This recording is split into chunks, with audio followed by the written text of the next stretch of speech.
Welcome to the Community Pulse, where we take the pulse of the community so we can take action.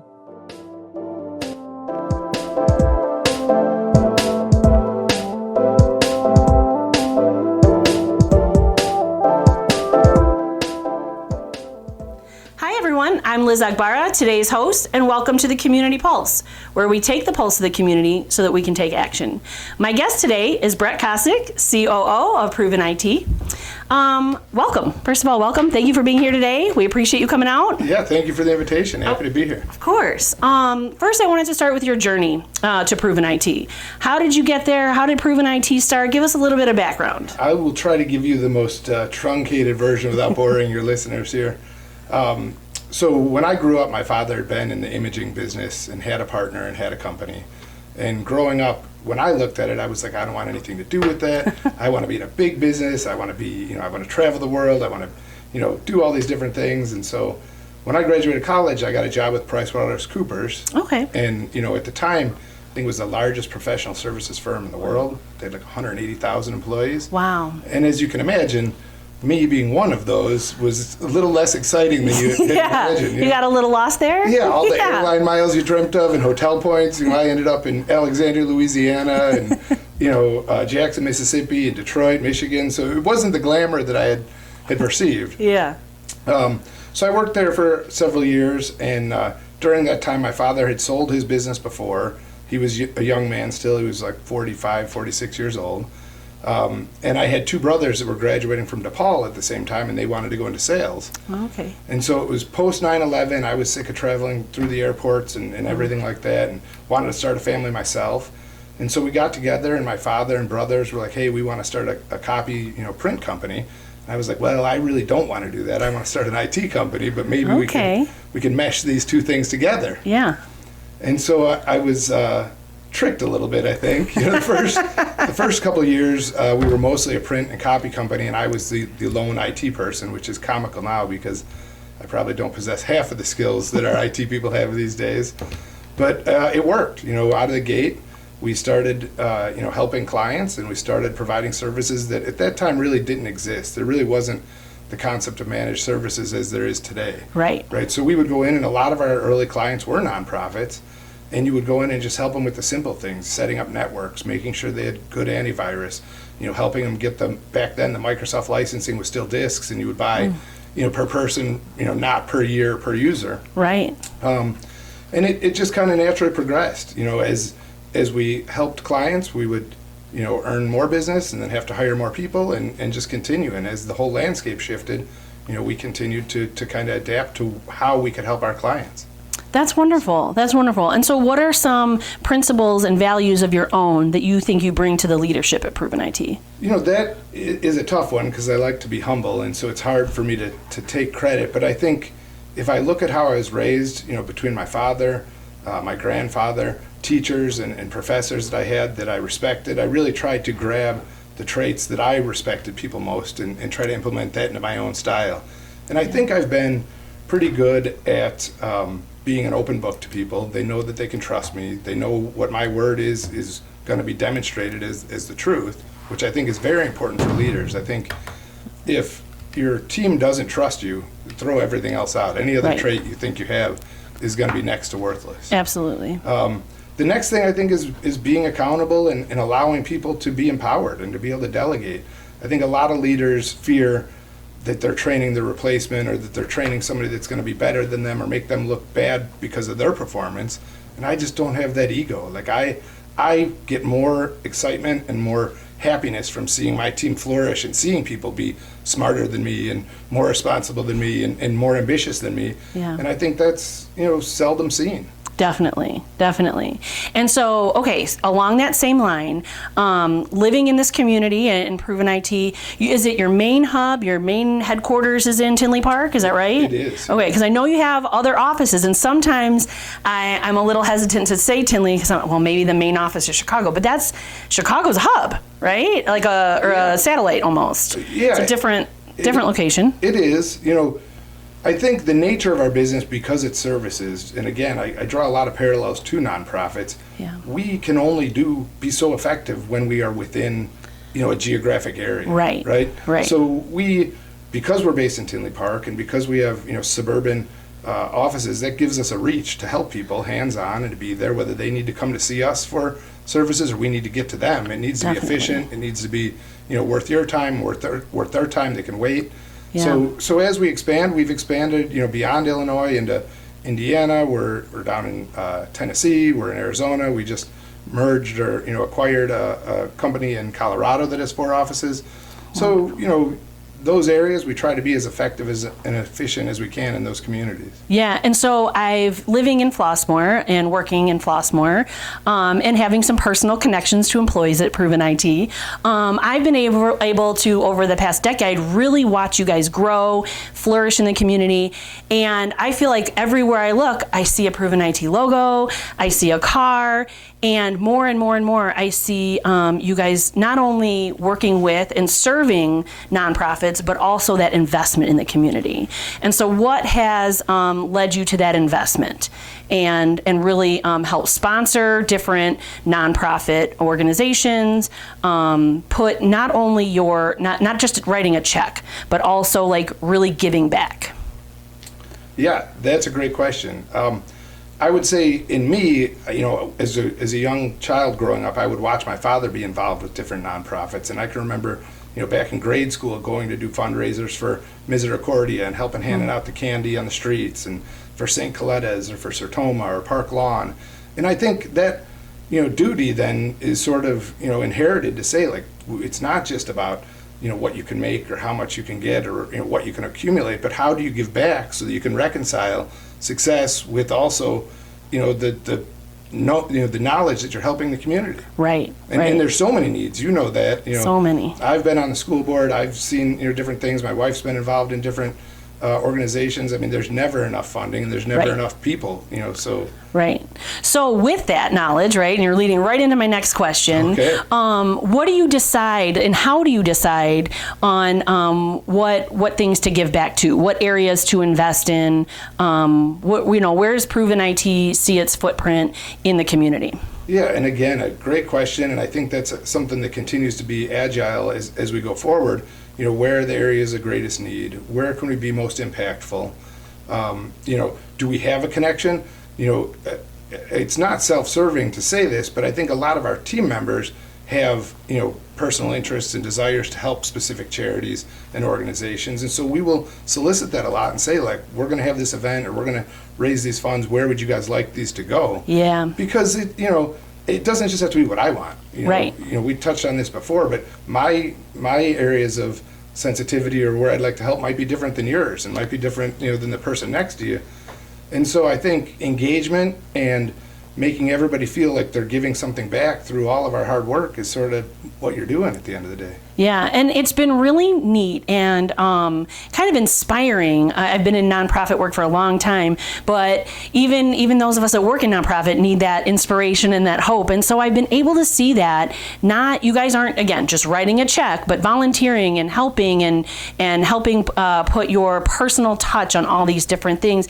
And I have kind of wondered, like, are they in homelessness? Are they in food insecurity? What social determinants of health is Proven touching? And I see, and maybe it's because of your servant leadership, it's almost all of those, right? Well, you're touching anything that your employees want to touch and are inspired by. Or that we're exposed to, or that we have the privilege and ability to be able to help. Yeah. That's the thing. They're all areas of great need. And if you had to pick one, you'd probably have a broken heart for the ones that you couldn't help. Right. And so, you try to be, like I said, as effective and,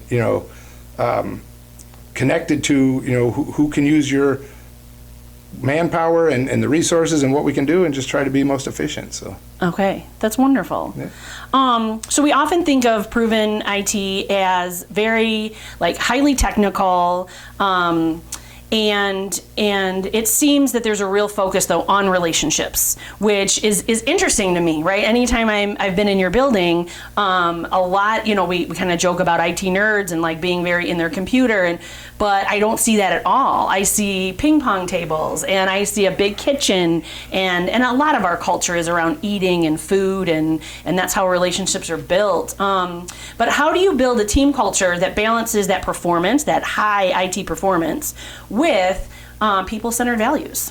Yeah, and I think, again, if I could give you that answer 100%, I would write a book and probably be very successful at it.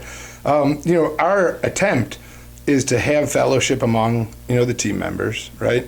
It's about a job for sure, but it's about more than that, because it's the connection that you have to each other, the trust that they can build, right? Your leaders can do whatever they want, but if your teams don't have that ability to work together, you're not going to be a high-functioning team. And then at the end of the day, our clients need us to have good retention, because they need the familiarity and the understanding of what we do for them. And so if we don't invest in our people, it's that circle that gets broken.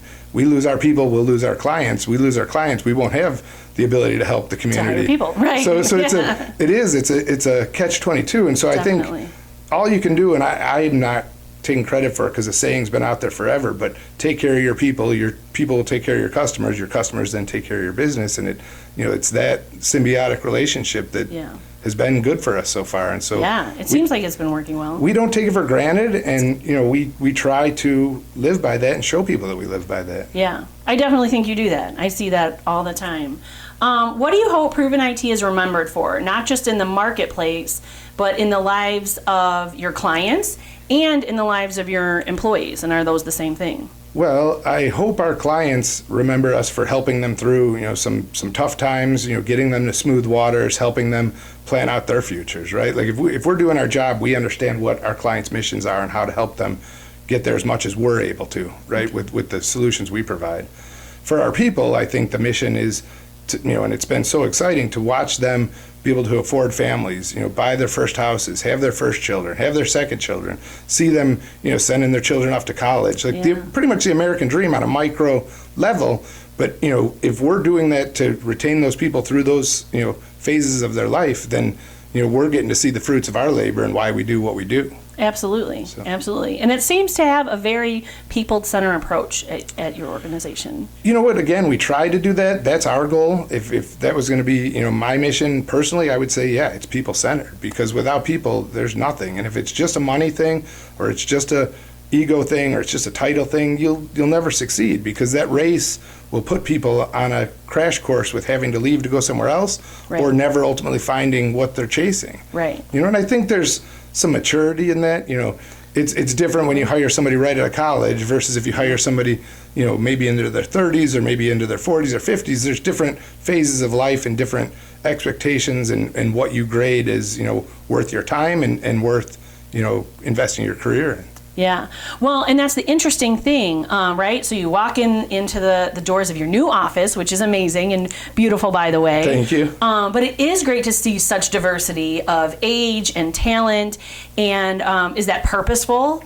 I always kind of wondered, okay, we've got people of all generations here working, and it's great to have that on a team, right? So you have these new innovators, right? Fresh out of college, have all these ideas and really driven, and then you have people who are like, hey, I know what works and I know what doesn't work. And how do those two work together? I think a best practice is to have as much diversity as you can, because there is no singular best, strategy, right? There's strategies that come together because you heard this from Emmanuel, you heard this from Josh, you heard this from Chris, and you put them together and you come up with that tactical, custom fit. Yeah.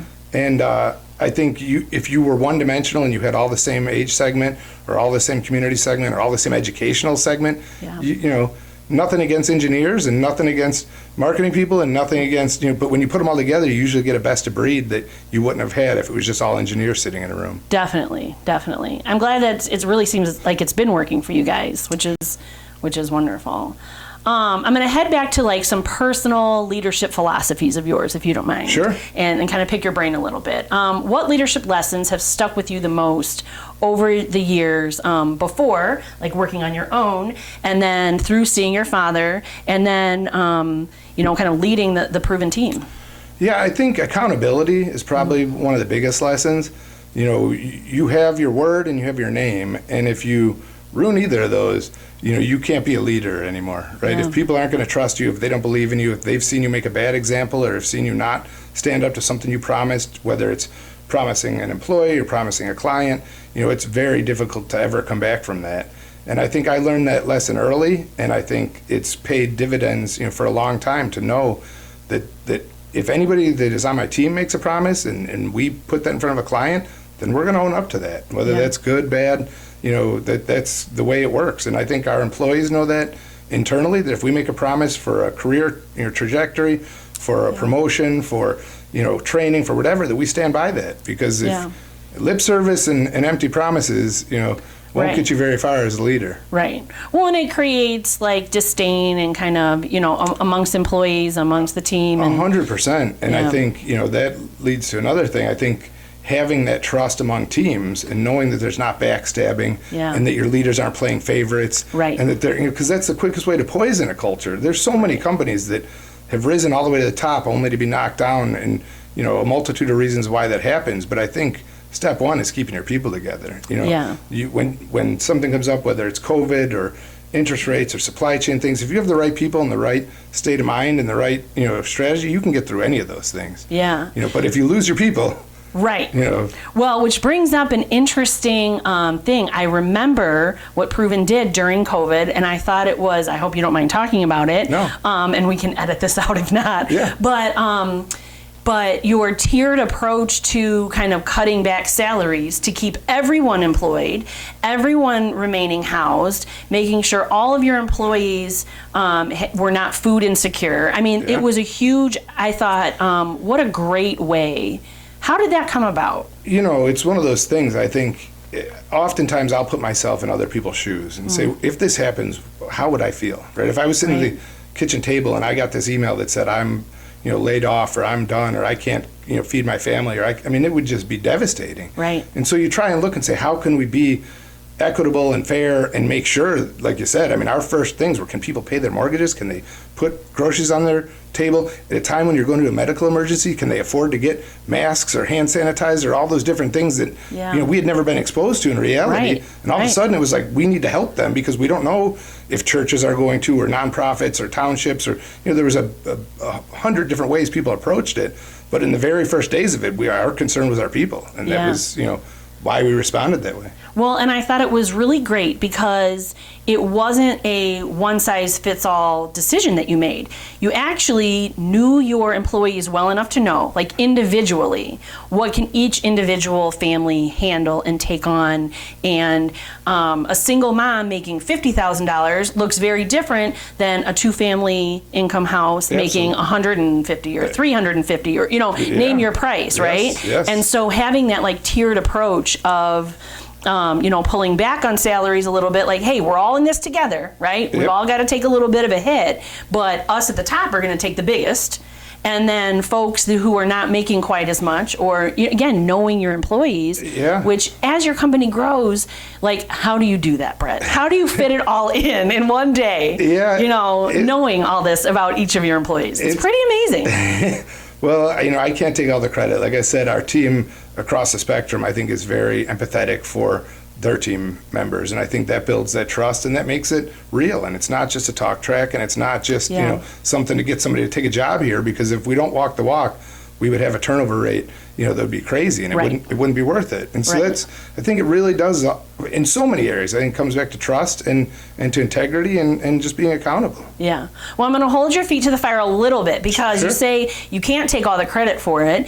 And absolutely, right, everything is a team approach, of course, but it starts at the top, right? If the top is poison, then that starts at the top too, right? But all of your whole team having that empathy, I really think is a testament to you and your family, and how you guys have created this environment where leaders can feel like, hey, I'm going to flourish here, and then I'm going to help people flourish who are, work for me. Right. I don't want to say beneath, right? We all have our spots in the team. Everyone is, it's linear for sure. Yeah. But people, your directors do that. Your C-suite is doing that because of your leadership at the top. Yeah. And you know what? I guess you're right. And I have a problem taking credit for that, because I know the people are so good everywhere in our organization. And I think if anything I would take credit for, it's trying to always reinforce that they need to delegate and they need to help their team grow. Yeah. And that we've proven we've never taken somebody and said, oh, you're out of here because your employee surpassed you and whatever. Like we've always found areas where people need to be, but everybody has different skill sets, and everybody has a different desire and what their career goals are. Yeah. So, but That's empowering really amazing. people to be the best they can be, it's fulfilling. And like I said, I think especially in these younger generations, I think it's more important to them to have community ties and to be able to give back and to have a purpose of why you're doing something, right? It really is. And not just a paycheck and not just, what are you doing for a cookout or what are you doing for extracurricular? Those are all things, like we're guilty of doing those things, but we do them for the social value of it, not because we think people are staying at Proven because we went to Whirly Ball or Top Golf or something to have a fun team building thing.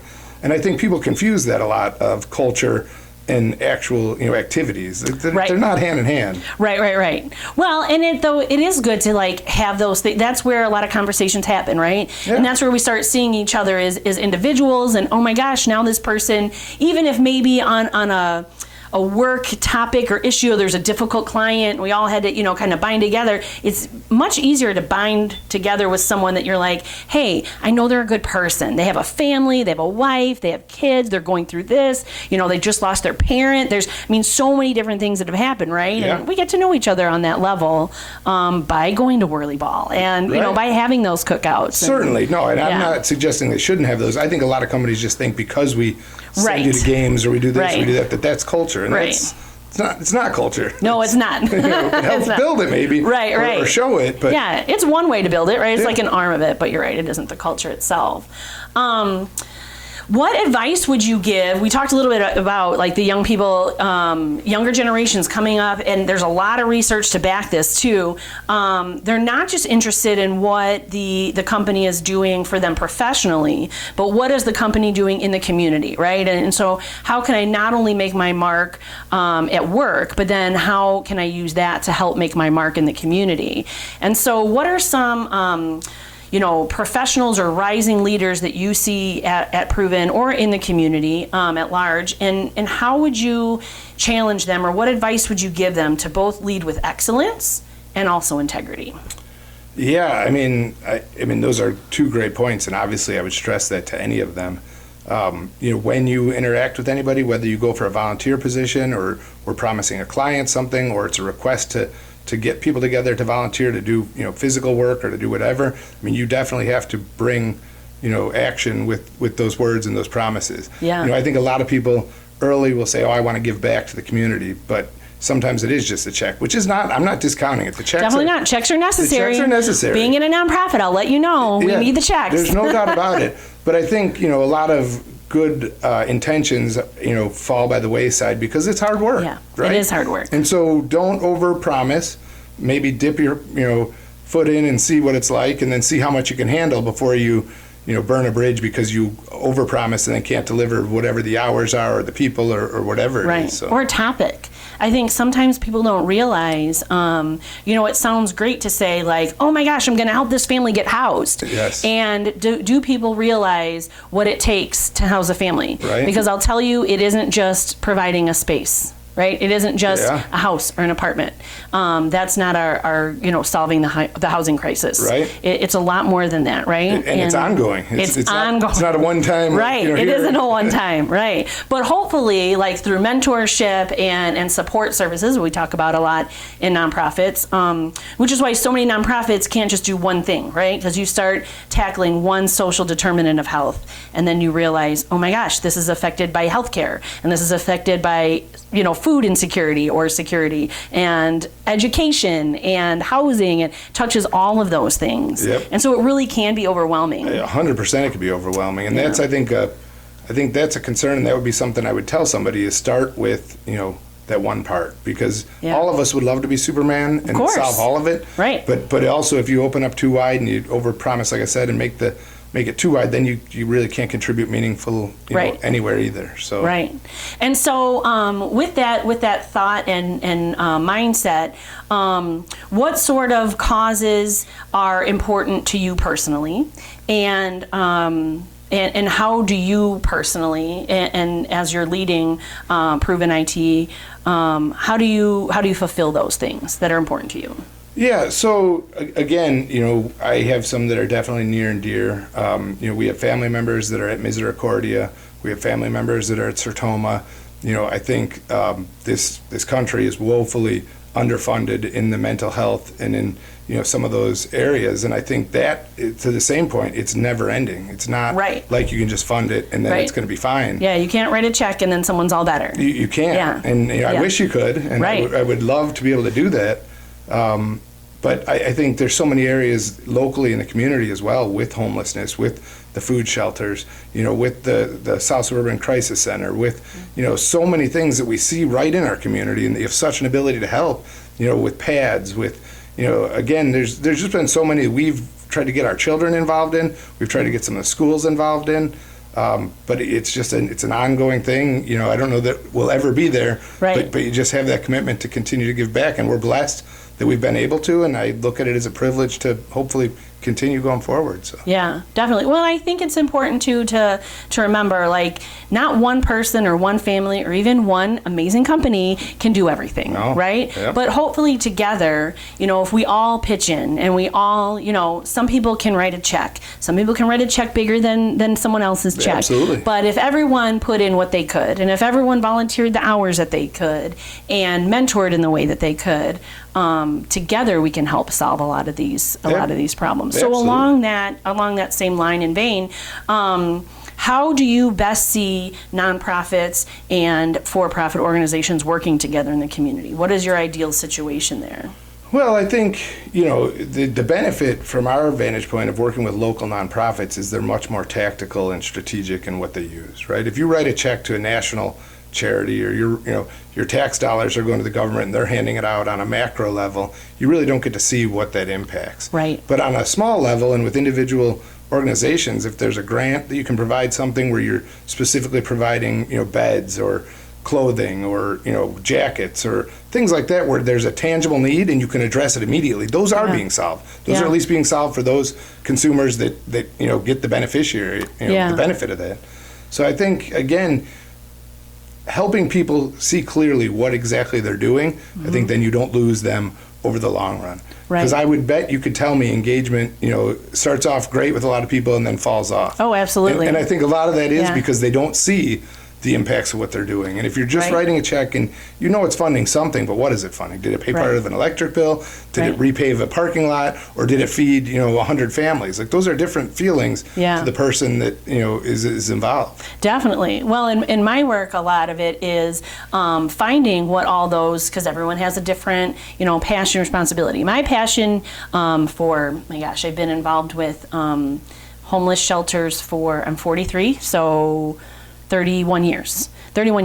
And homelessness is where my heart is, right? It's heartbreaking. Now, have me meet up with a friend and go walk a dog that's in a shelter. I love that. That's great. It's important. I would never want, dogs living in a tiny little, that's not where my heart is maybe, right? But it's still good. So yeah, it's like finding out all those different interests of people and what is important to whom and then how to, make that move forward and give people an opportunity and let them know, you're exactly right, where their dollars are going. And sometimes, to be honest, dollars, especially if it's not federal funded, sometimes these general operating dollars that nonprofits want is really to help pay their employees, right? 100%. And so, but then with that, you can say, oh my gosh, okay, so I created a salary at a nonprofit, and now what is that person doing? Are they doing street outreach, and connecting to the community? Are they housing people? Are they mentoring people? Are they a social worker?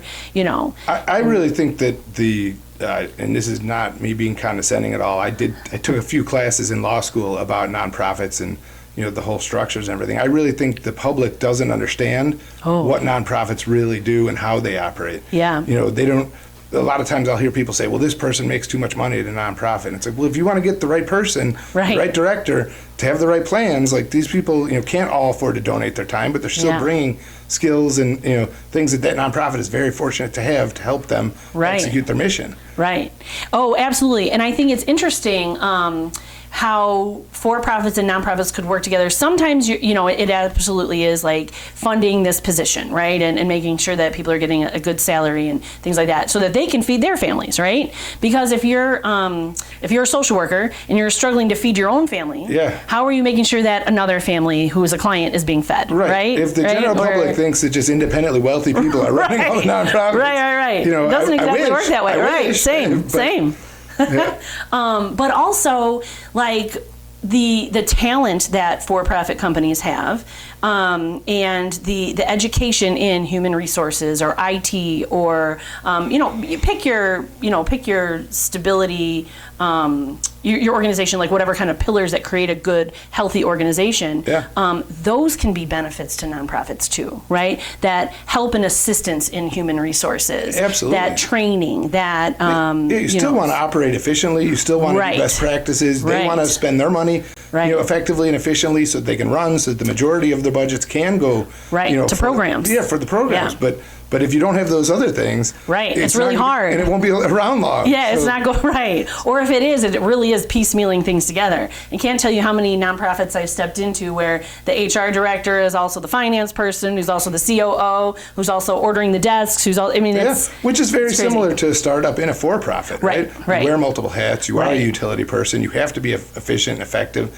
And then once you get into your stride, and if you're making money, then a for-profit can give back, right? Well, a nonprofit, if they can get into the stride and do that, then they can continue to evenly support the programs. Exactly. And that's the goal for all of us. Looking ahead, what's next for you, and what's next for Proven IT? Yeah, I think just continued growth. I think we're coming out of 5 years of a little bit of tumultuous conditions. Like I said before, starting with COVID, and then there was supply chain, and then the inflation, and politically, there's been a lot going on in this state, and a lot of our business is nonprofit and municipal, so there's been ripples there. We've expanded to Colorado. We're looking to expand further in Tennessee, in Texas, and not for any other reason other than just to be geographically diverse. Again, coming through COVID and learning the lessons we've learned strategically and tactically, we want to be as agile as we can going forward. Absolutely. And so whether there's more readily available labor in some of those markets, or if there's lower costs, and just having different verticals, being a little bit more in some of the southern markets will bring you into energy more, into oil, into some of the hospitality. We're here in the Midwest, we're more professional service based. So. Yeah. So what kind of, what do you hope for the impact that goes beyond the products, that goes beyond the services that you provide? What impact are you hoping for and would like to see in all the communities that you serve over the next, we'll say 5 to 10 years? What are you looking for? Again, just to bring value in what we do bring, because our clients are, in the community. Our clients are school districts and townships and nonprofits and police departments and law firms and home builders and all the different things where, when we do something successfully, those dollars come back to our employees, and those dollars are reinvested, in the communities, whether it's at the grocery stores and the gas stations and taxes and property taxes and, all the different things that make that, again, it comes back to that symbiotic relationship of, those dollars are staying here. Yeah. We're not owned by a company in New York or owned by a company in, overseas, where those dollars, don't come back in one-to-one. So it definitely seems like Proven IT money really stays in the community that you're working in, but also that you're serving, which is really exciting to see. Yeah, and it's kind of intuitive if you think about it. Well, it should be. Right? But it is, because your employees, I think they take pride in that. I think my hope for the legacy of Proven is that when our employees walk into church and they park a car outside that has a Proven sticker on it, that people see that and that they respect them for what they know they've brought to the community. Yeah. Or if they're at their son's t-ball game or their daughter's soccer game or wherever, that they can wear that name and be proud that they do things every day that help hospitals and doctors and scientists and everything else in the community to be a better place. Yeah, I love that. At PCS, we talk a lot about well-being, and quite honestly, well-being beyond survival. A lot of nonprofits, and we're guilty of it too here at PCS, it's like survival. What can we do to make sure we are getting people to literally just live and be alive? Getting you into a home, getting you food, access to health care. And with all of those things kind of growing, homelessness growing, food insecurity growing, with our current administration, access to health care maybe declining, and especially in communities that are already hard-hit communities. So here we're trying to change the narrative a little bit, right? What does it mean to not only survive, but your well-being? How can you survive well? What does community well-being mean to you? How do you see that? Well, I mean, community well-being, it's a very broad question, but obviously I would say it starts with everybody having a home, right? Everybody having access to food, not wondering where your next meal is coming from, being properly clothed. We live in an environment where it can be very cold, it can be very hot, Definitely. it can be very wet. Yeah. And all those things are needs every day, and especially for the children that have no thought about it and no vote in it and no choice or chance with it. So Right. Just kind of like where they are, born into where they are, and how do we all take care of those things? If you had to name one value or belief that guides everything you do, professionally, personally, what would that value be? I think I know the answer now after our conversation. I think it's integrity. Yeah. I think it's integrity. Yeah.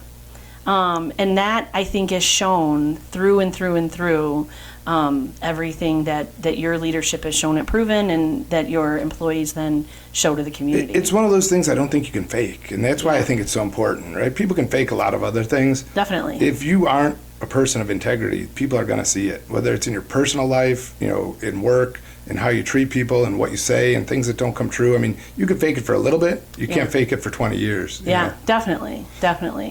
So as we kind of wrap up here, I like addressing issues. I like that we have a conversation about so many different issues that are in our community and maybe like our small pieces of work that can help, provide some relief and some good well-being in the community.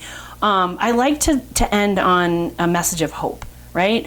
What is something that you can tell people listening to this, whether it be other for-profit organizations thinking to get more involved in community, whether it's nonprofits that you would like to see still rolling, or whether it's clients or just individuals in the community that are watching saying like, hey, what are all these nonprofits up to? And, I'm at a deficit and I need something. What is your message of hope for everybody? Yeah, I mean, I think the message of hope has to be that tomorrow can be a brighter day. I think that's for everybody. That's profit, nonprofit, people, children, adults.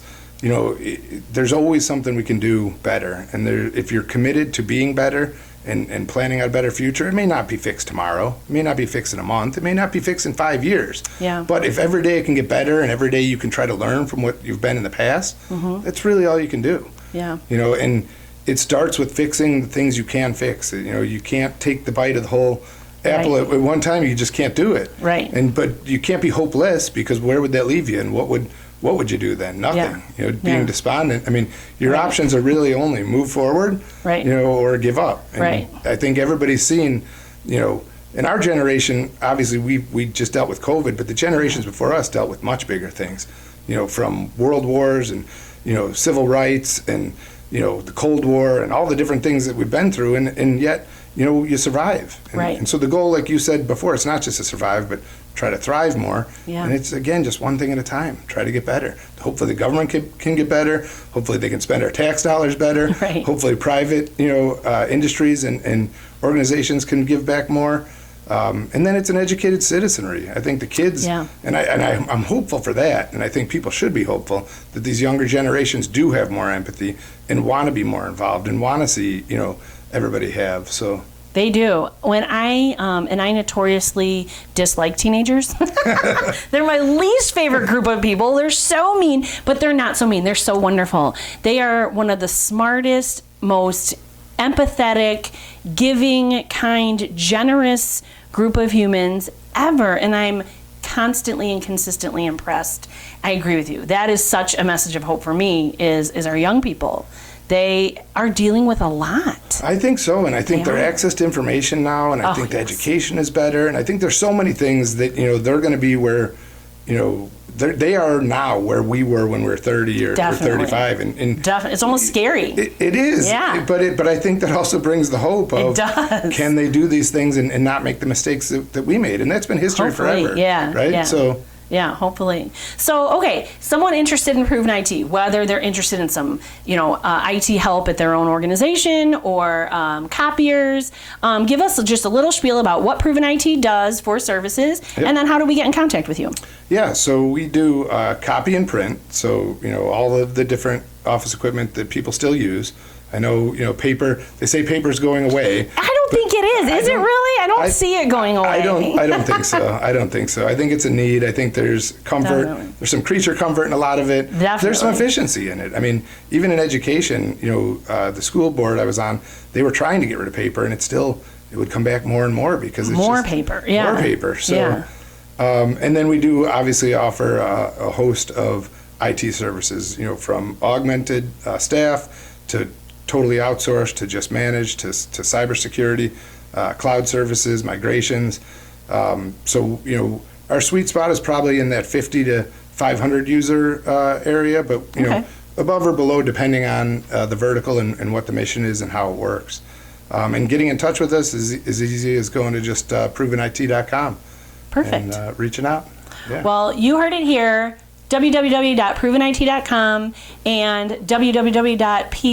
www.pcsil.org to hit us up on Proven. Brett, thanks so much for being here. I appreciate you so much. Glad you were able to come in today. And I really do, I say it honestly, appreciate the work that your company is doing in the community. Well, thank you. I constantly see your signs, and it isn't just it isn't just a check. I see, your employees.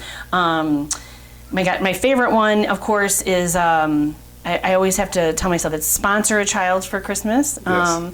And giving kids who have been newly housed and are having their first Christmas in their new home gifts, which I tell people all the time, you guys give the best gifts, and make these kids lives so happy. They get to make a wish list, and then your employees, it isn't even your company anymore. When we started it, I think Proven was kind of cutting a check and, between you personally and the company going in on it together. Yeah. And providing gifts, but now it's so much bigger than that, and it's really employees taking over and fulfilling a wish list. And that's so exciting. So cool. Because that shows, that we're on the same page with our employees, right? That Right. is part of that culture and that empathy and the desire to help the communities. Well, and it's grown, right? I remember when we started it, and it's been years now, it was maybe 20 to 30 kids. And I think this past Christmas, which we're almost coming up on Christmas again, Yep. Summer's almost over, but it was close to 80 to 90. Yeah, I think It's you're right. growing. And there's a million other things you guys do, right? Yep. Your HSI technology unit. I mean, so many awesome things in the community. I can't thank you enough. Yep. I appreciate it. Appreciate your employees. Yeah, well, Thanks thank for you. coming Thank out. you for the opportunity to be here. Until next time.